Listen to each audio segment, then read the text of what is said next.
एक ऐसा कवि, एक ऐसा मजबूत कवि जिसके बारे में बताना शुरू करूँगा तो खैर उसके जो शख्सियत के आयाम हैं वो तो खुलेंगे बहुत ज़्यादा। लेकिन जिस शख्स को अभी अभी आपको बताएं, पवन जैन साहब को INBC जो इंटरनेशनल मैगज़ीन है उसकी तरफ से इन्हें लाइफ टाइम अचीवमेंट अवार्ड दिया गया इनकी लोक सेवाओं के लिए।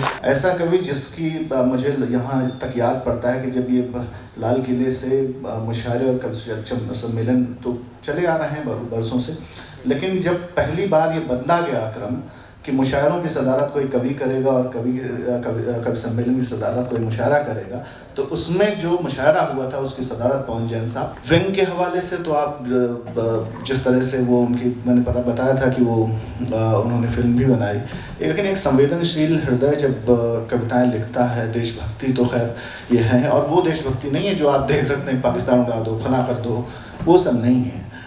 वो दिनकर का जो लहजा है वो उस तरह की जो वो हैं वो पवन जैन साहब में मिलती हैं। आज वो यहाँ हैं, आप जानते हैं, बहुत सीनियर IPS ऑफिसर हैं, लेकिन ये कवि का बहुत छोटा परिचय होता है, लेकिन वो कि IPS और जो उसकी सिविल सर्विसेज का हवाला होता है, बहुत सीनियर है, 87 बैच है, शायद मध्य प्रदेश में इस वक्त सबसे सीनियर IPS ऑफिसर हैं वो। लेकिन सही उनका परिचय ये है कि वो बहुत ही उम्दा कवि हैं, बहुत अच्छे कवि हैं और हमारे दरमियान हैं। वो हमारे गुरु भाई हैं और अशोक जी जाहिर है कि वो उनके भी वो भी शिष्य हैं, मैं भी शिष्य हूँ, तो इनसे तो हमारी बातचीत और ये सब चलती रहती है। लेकिन आप जब सुनेंगे तो कहीं ना कहीं आपके दिलों पर वो अपनी छाप छोड़ के जरूर जाएंगे। पवन जैन साहब।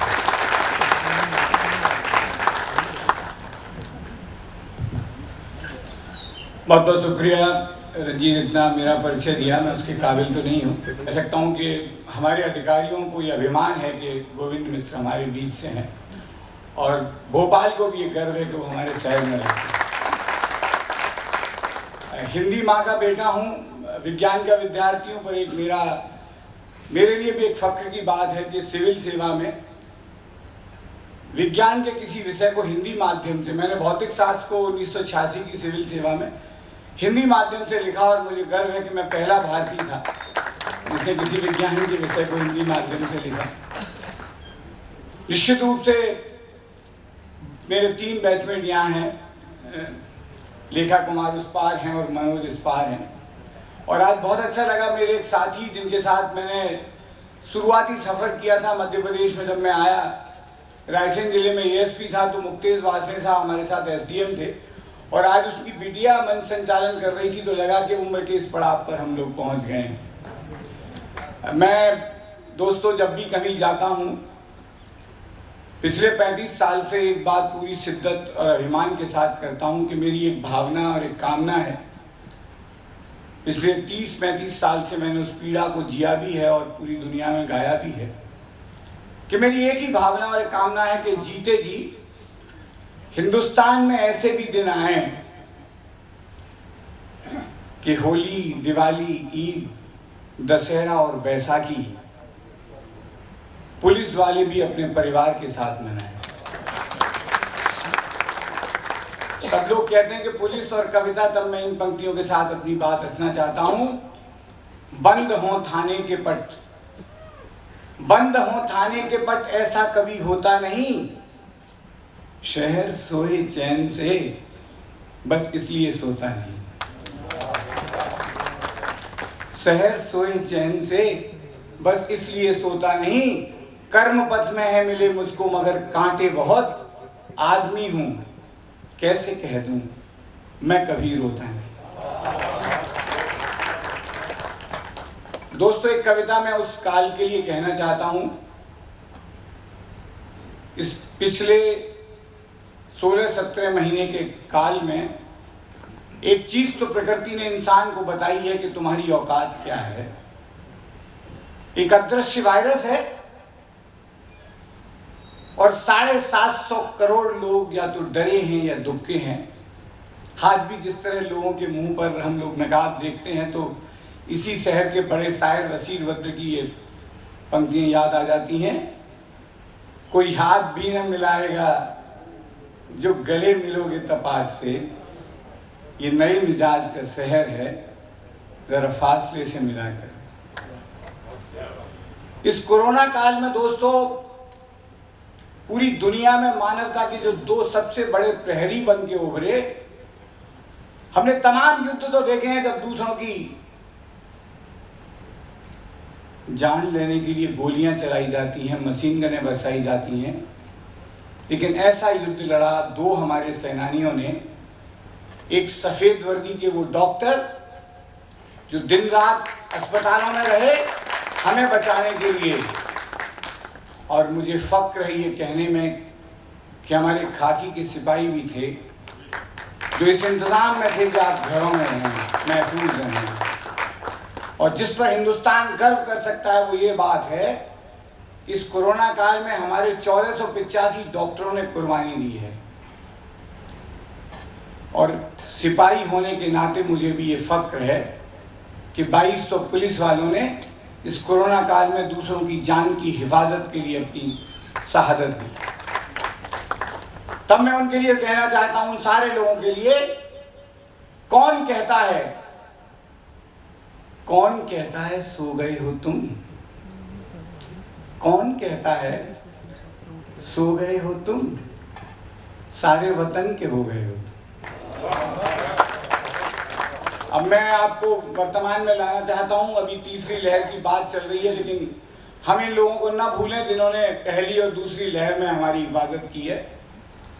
कोरोना से जीत जाओ जब जंग, पा जाओ अपने पुराने रंग और ढंग, तब मत कहना हम कर्मवीर, देवदूत या महान हैं। बस इतना कह देना कि हम भी इंसान हैं। बस इतना कह देना कि हम भी इंसान हैं। लॉकडाउन में जब आप घरों में बंद पड़े थे, तब हम खाकी पहनकर आपकी सुरक्षा के लिए गली, नुक्कड़ और चौराहों पर खड़े थे। किसी बीमार को अस्पताल पहुंचाने में, किसी जरूरतमंद का इलाज कराने में या किसी बस्ती को सील करवाने में सबसे पहले हम ही तो आगे बढ़े थे। हाँ, खाकी पहनकर हम ही पहली पंक्ति में खड़े थे। लोगों को रोकने, टोकने, आइसोलेट करने में हमने लाठी, पत्थर और तलवारों के कितने वार सहे थे। किसने देखा था कि खाकी पर कितने रक्त बिंदु बहे थे।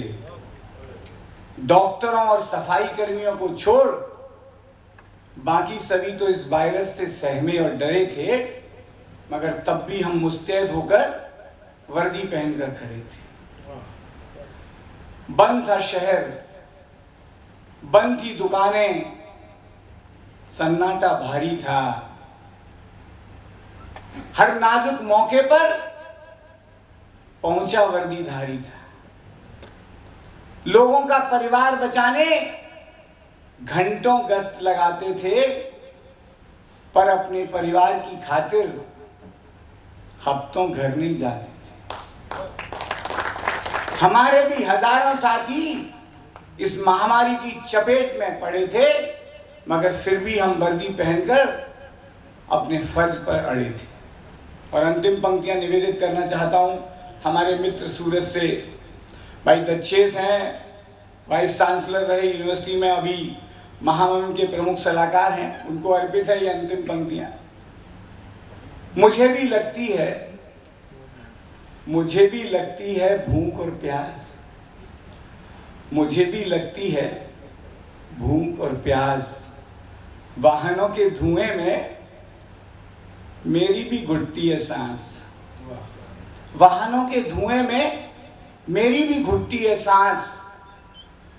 नींद और थकान मुझको भी सताती है। सच बताऊं, नन्ही सी बिटिया ड्यूटी पर बहुत याद आती है। सच बताऊं, नन्ही सी बिटिया ड्यूटी पर बहुत याद आती है। कांटे, पत्थर, नफरत, गाली, इनसे ही तो बनती है मेरी हस्ती। कांटे, पत्थर, नफरत, गाली, इनसे ही तो बनती है मेरी हस्ती। पुलिस की शहादत को भी करे नमन, मैं भी ढूंढता हूं कोई बस्ती। घनघोर अंधेरे में भी हम मसाल थाम कर आगे बढ़े हैं, और हर मुसीबत के सामने कई कई दिनों तक पुलिस वाले खड़े। टूट जाता लॉकडाउन का ही लॉक, गरम थोड़ा भी डगमगाते, फिर कैसे बेफिक्र होते बुजुर्ग और कैसे बच्चे मुस्कुराते, यदि जन जन का हौसला हम पुलिस वाले नहीं बढ़ाते।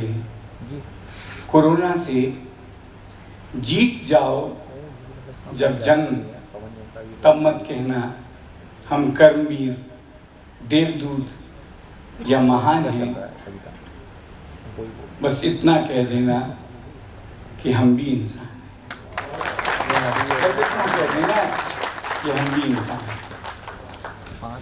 दोस्तों, 34 साल से ऊपर की मेरी सेवा हो गई है, और बहुत सारे नए भारतीय राज्यों से सेवा के और अधिकारी बैठे हैं। हम लोग जब सर्विस में आए थे, वो दौर था जब ईमानदार अकड़ कर चलता था और बेईमान उंगलियों पर गिने जाते थे। अब दौर बदल गया है, बेईमानों को गिनने के लिए उंगलियां कम पड़ रही हैं। आप उस महकमे में हैं जो कम से कम बेईमानों की अकड़ को थोड़ा कम कर सकते हैं। लेकिन मेरी चिंता दूसरी है। मेरी चिंता इस बात की है कि इस देश में संवेदनाएं मर रही। मैं मध्य प्रदेश में काम करता हूं। पिछले साल एक जनगणना हुई थी कि हिंदुस्तान में टाइगर सबसे ज्यादा कहाँ है।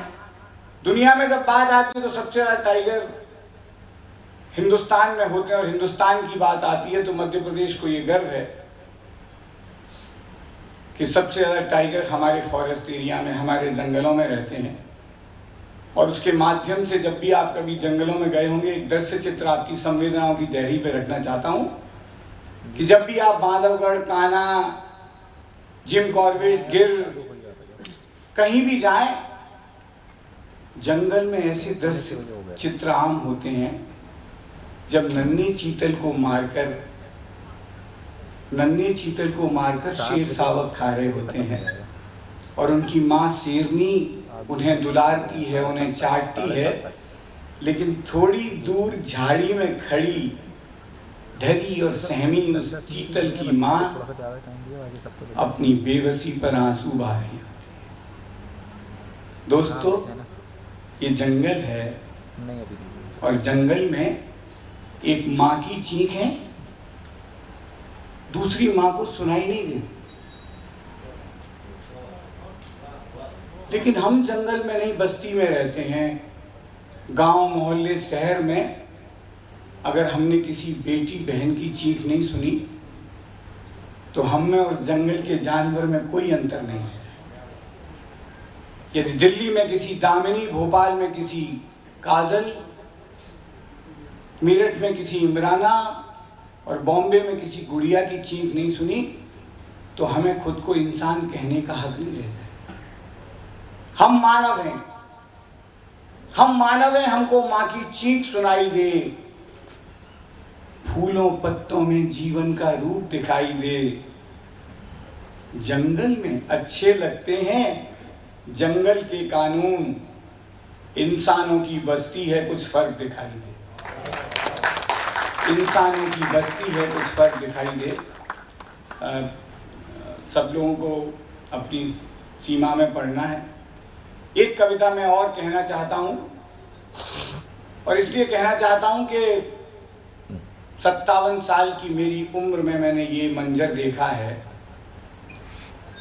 कि जब हम, पूरी दुनिया देख रही है कि बर्बरता के सामने मानवता ने समर्पण कर दिया है। बात काबुल की हो या कंधार की, बात पेरिस की हो या पेशावर की, बात पुलवामा की हो हैदराबाद की, सुबह का अखबार उठाता हूं दोस्तों तो डर जाता हूं, कागज पर रखकर रोटियां खाऊं तो कैसे,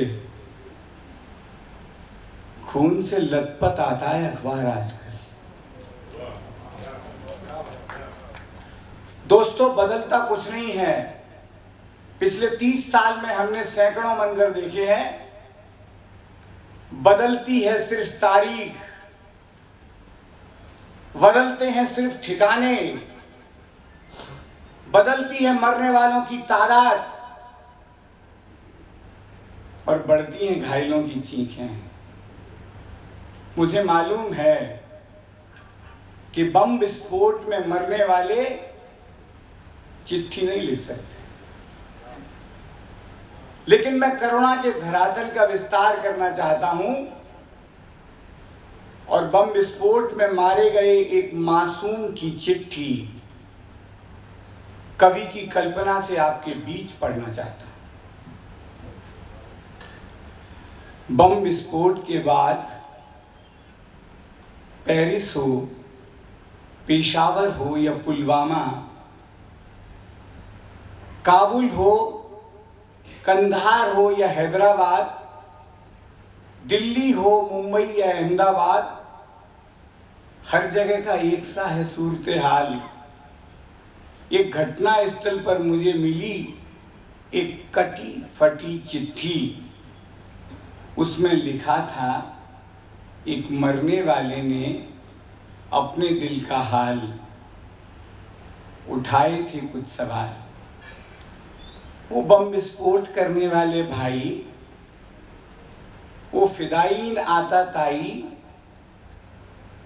हम बेगुनाहों को मारने के लिए बहुत बहुत बधाई। हम बेगुनाहों को मारने के लिए बहुत बहुत बधाई। मुझे तो ये भी नहीं मालूम कि मैंने अपनी किस खता की सजा पाई। मुझे मारकर मिली गई थी तेरे कलेजे को ठंडक, तो मेरे शरीर के चिथड़े तो न करते। मेरी बूढ़ी माँ भी मेरी लाश को पहचान नहीं पाई। वो बम विस्फोट करने वाले भाई, वो मौत के सरताज, बम एक्सप्लोजन के उस्ताद, तुम्हें तो किस्मत से बच गए उन घायलों पर भी दया नहीं आई। उन्हें बचाने में लगे लोगों और डॉक्टरों की मौत का सामान लेकर अस्पताल तक पहुंच गए मेरे भाई। बिलखते बच्चे, कराहते बूढ़े और रोती विधवाओं की चीखें तुम्हें कितनी अच्छी लगती हैं। मैं भी देखना चाहता हूं वो इंसानी चेहरा जिसमें मासूमों की मौत के बाद चमक आई। वो बम विस्फोट करने वाले भाई,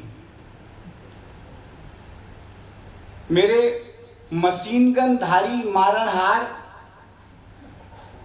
जन्नत का ख्वाब देखने वाले मेरे तारणहार, तुम्हारा बम सियासी था या मजहबी, बंदूक देसी थी या विदेशी,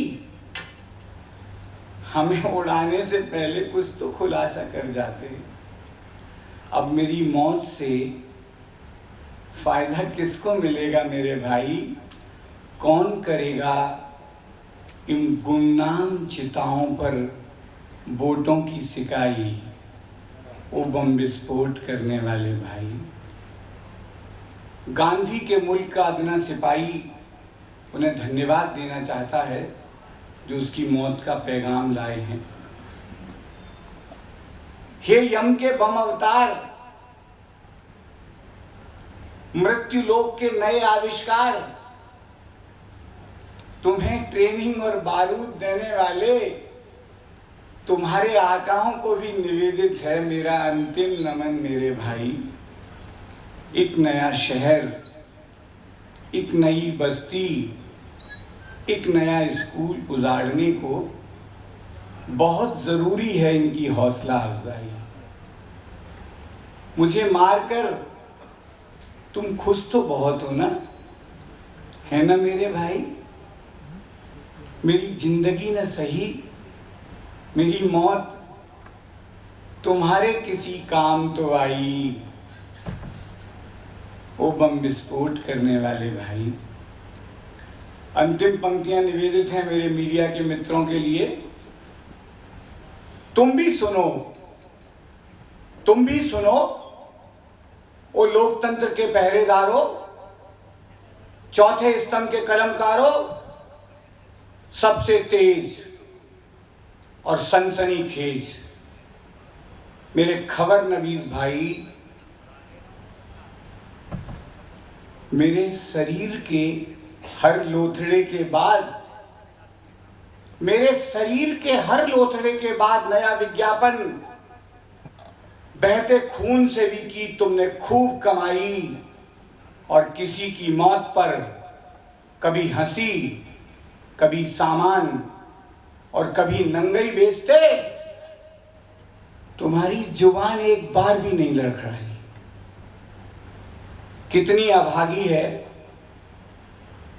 कितनी अभागी है मेरी शहादत भी, जो मेरे पड़ोसी की भी आंख नम नहीं कर पाई। वो बम विस्फोट करने वाले भाई, हम बेगुनाहों को मारने के लिए बहुत बहुत बधाई, बहुत बहुत बधाई। जय हिंद। बहुत शुक्रिया।